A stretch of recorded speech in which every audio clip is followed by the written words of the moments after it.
Okay, so what do you get when you mix Donald Duck with Batman? Darkwing Duck! When there's trouble, you call me Darkwing Duck! Let's get dangerous. Wrong! You get PK Out of the Shadows for PlayStation 2. This is where the night ends. If it's where the night ends, I don't wanna go home. Life is just an arcade full of memories, babe, that we'll share when we're miles away. I'm feeling so alive, oh, eh, oh. I'm feeling so alive, oh, eh, oh. I know I'm gonna beat the highest score. That's just what I'm breathing for. No, game over, game over.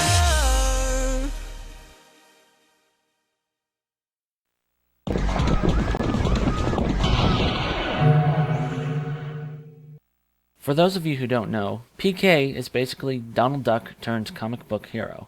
At the time of this game's release, PK had actually been a very popular character in Europe for several decades. But I know what you're all thinking. What on earth does PK mean? PK stands for the scientific Latin classification Platyrhynchos kineticus. Translated loosely, it means energized duck. Put the P and the K together and you have PK. Okay. The story in this game is as cheesy and basic as all get out. Donald Duck is working as a night guard at some place and expresses his longing to be a hero.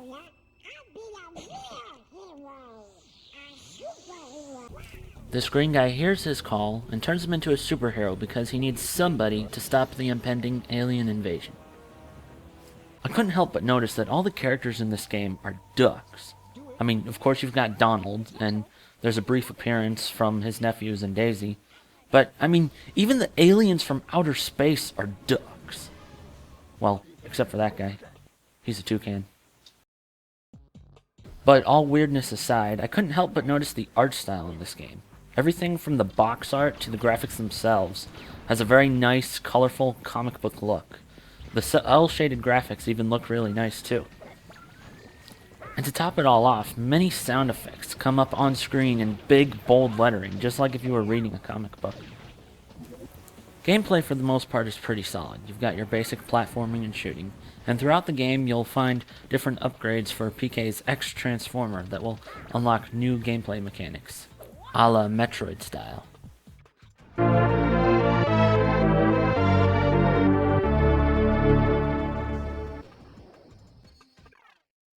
However, this is anything but Metroid. You don't have to do any searching at all for these upgrades. Basically, you'll walk up to a certain point where PK will have a question mark over his head, signaling that he doesn't know what to do here. And then you'll backtrack 2 steps and the upgrade will be right there. Most of the upgrades are necessary to progress through the story, but there is at least one that you could miss that could be considered hidden. But really, anyone with eyes is going to be able to find where to get it. When you defeat one of these alien ducks, it looks like they're just teleported back to the mothership. This gives me a theory that the alien invasion is a hoax. In reality, they only have about 12 or so guys. Think about it. You never really see more than 2 of the same type of guy at once. When you defeat a guy, he's just sent back down to have another go at it.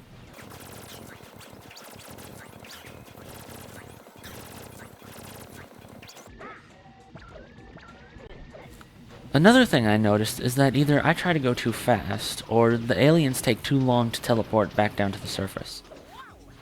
Because on multiple occasions, I would defeat an enemy and jump over to the next platform, only to have one teleport right in front of my face. But let's face it, trying to rush things has caused me problems before. Like what happened immediately after I started this level.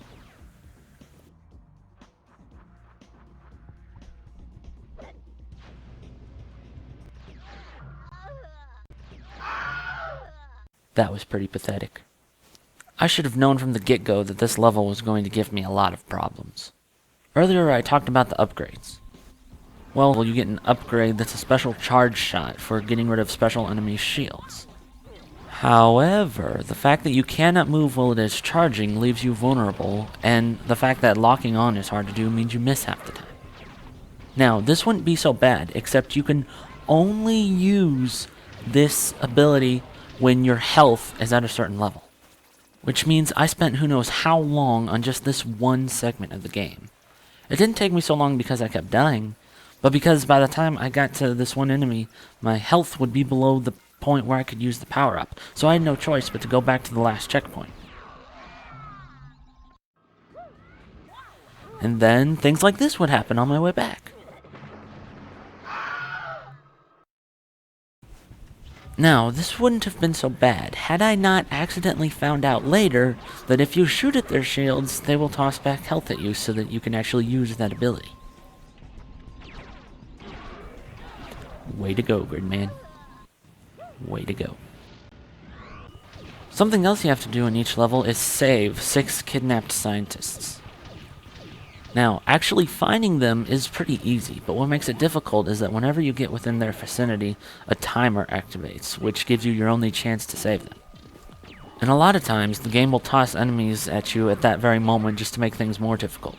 And trust me, you can't just walk past them. I tried. It didn't go well. I went into this game thinking that it would be pretty easy. I was wrong.